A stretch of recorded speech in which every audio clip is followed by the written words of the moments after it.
My name is Enass Abo-Hamed and I'm co-founder and CEO of H2GO Power.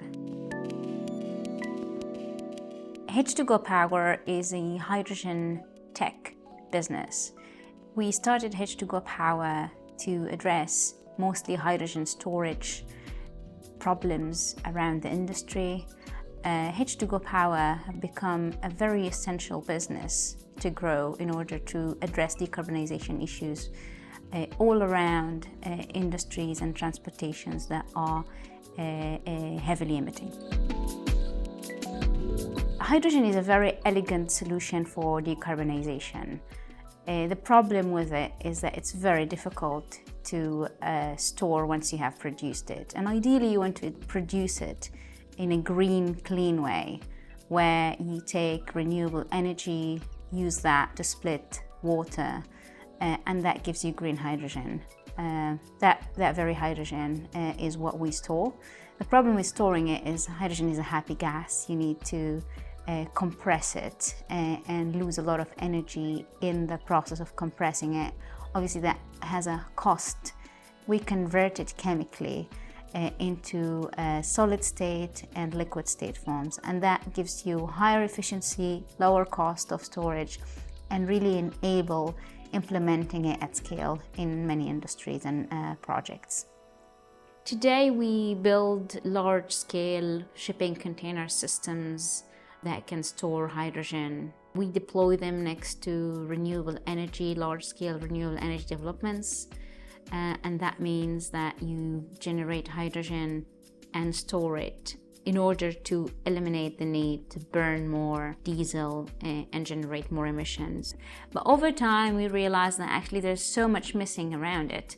If you want to build a system that allows you to store efficiently, you can get more efficiency out of it if you automated it or if you operated it with intelligence.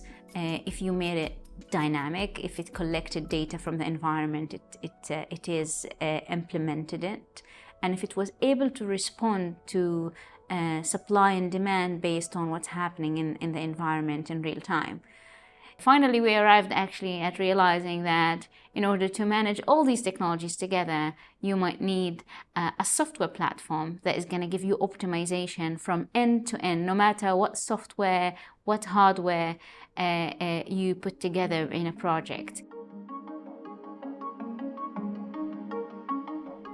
We have a software as a service product that is really addressing what happens in the ground once you have a project that goes live. How do you predict the destiny of the hydrogen molecule from before you have generated it? And what does that mean in financial terms? How can you optimize your returns and design for that? We fully tested and scaled our hydrogen storage system, and now a big milestone is deploying it in the ground with our software. So in Orkney Islands, we're building a megawatt-hour system that comprises of a stack of our hydrogen storage systems, fully orchestrated by our software. And there are a few other projects that we operate in a very similar way, much larger scale, that we're starting to work on right now. The Imperial Climate Accelerator supported us a lot at the very beginning. During my PhD, they were the first door we knocked. And they took us on board. They gave us the first check that I was able to use to file a patent. That really made a difference in terms of getting the first credibility pass. Of course, we received a lot of mentoring and training in terms of how do you think like somebody who's starting a business? You need to think about terms that are very different to scientific terms or work that you do in the lab as a researcher. Like, how do you put together a business plan? How do you think about markets? And where does innovation fit in the market.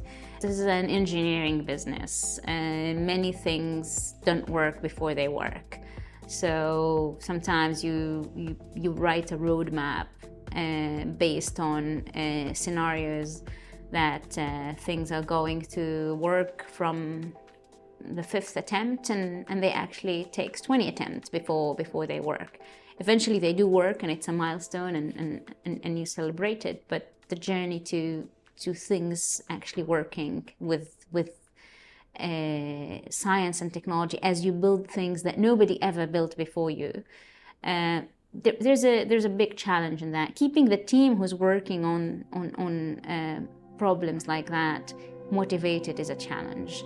But at the same time, all of these challenges are challenges that so far we've been able to live through and address. And there's always something more exciting that you look for, and that gives you a lot of fuel to power through the journey.